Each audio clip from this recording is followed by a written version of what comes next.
G'day YouTube, and welcome to another episode of Petrol.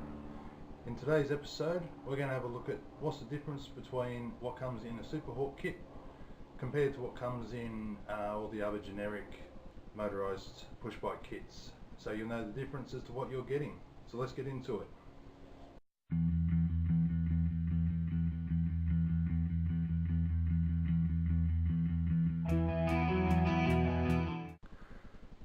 To start off today, we'll have a look at the outside first.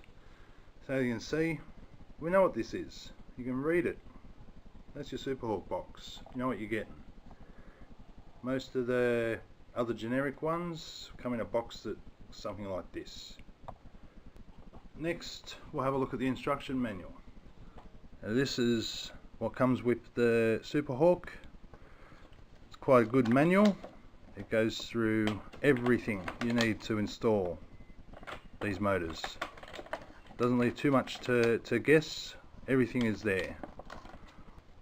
There's maintenance and what to check for. As you can see, quite a thorough manual. With all the other ones, it seems to come with this manual. And it's only a few pages. Has some technical data on this page. This page is to do with the clutch adjustment and also spark plug gap. Then we have a list of bolts, and this page here, that's the installation. Well, then we've got, here's a picture, part numbers and diagram. So if you get a Super Hawk, you've got this manual, you'll be able to follow this and pretty much get the motor on your bike without too much problem.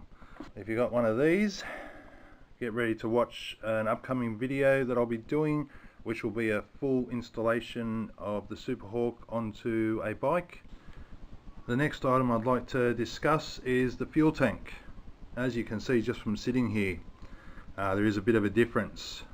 The Super Hawk, I believe, comes with a 2.5 litre tank. The rest of them seem to come with this, I think it's 1.5 litres. I've heard a couple of different numbers about what size these actually are. So it's another big difference that'll tell you what kit you're getting. Plus there is just a bit of a size difference there. Okay, on to the next part. Here's the carbies. Now, while you can obviously see that they're a different colour, that is only the air filter cover. They're very similar. They work the same. The biggest difference is the Super Hawk one here has an extra tap, so you can actually kill the fuel right here at the carburetor rather than just up at the tank. On the standard black one is just the straight fuel inlet, and that's it, no tap. The next item is the exhaust. See, there's no difference. They are the same unit as far as I can tell. Just one is chrome on the standards, and the Super Hawk comes with the black model. And even on the generic silver ones that are painted black, you'll still see in the picture they have the chrome exhaust. Let's move on to the next item. Clutch levers. The black one here is a Super Hawk unit. Very solid. Locking mechanism works fantastic. Stays there until you hit it. The one that comes with all the generics isn't as crash hot. The spring on here is very, sometimes it wants to stay and sometimes it doesn't. Also, you'll notice the actual mount where it screws onto the handlebar of your bike. Quite a difference in the thickness there, so you know this one, no matter how hard you reef on it, yank on it, it's not going to go anywhere, it's not going to break. Can't say the same for that, but it does the job. If you get one of them, look, they work, and that you can just really, with them in your hands, you can feel the difference. Okay, the last part besides the motors that we'll have a look at, spare parts bag. Hey, it's got a couple of spare exhaust gaskets, spark plug cap, spark plug, and a spare head shim. I've had two of the other silver motors, and none have included anything like this, but both Super Hawks have the same thing. So now onto the engines. Okay, I have had a good look over both these engines, thinking there'd be some big difference with the porting, the piston size, something that would make this have so much more power over this. But in all honesty, I couldn't find it.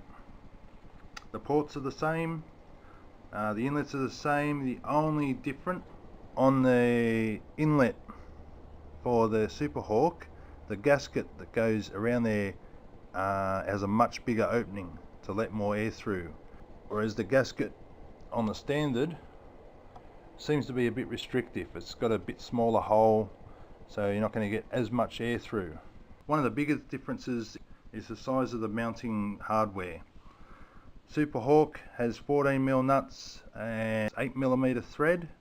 The standards all seem to have 10mm nuts and 6mm thread.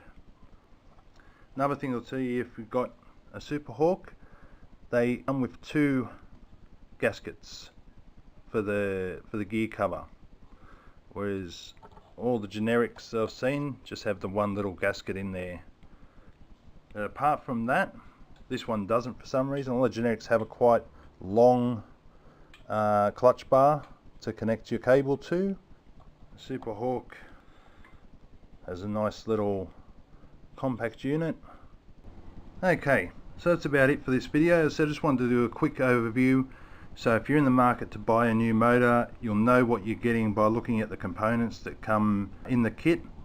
So you want to make sure, if you want a Super Hawk and you want to look for a genuine, A, you're going to have the black motor, B, you're going to have the 14mm nuts on the front and the rear. You're going to have the bigger fuel tank, the red carburetor, the stronger clutch lever, black exhaust, and the spare parts bag. Apart from that, pretty much all the other parts that come in both kits seem to be identical. In the next episode, I'm going to have a quick rundown of what you have to do to prep your motor to put it in the bike, and also the tools you'll need to do the installation. So until then, take care.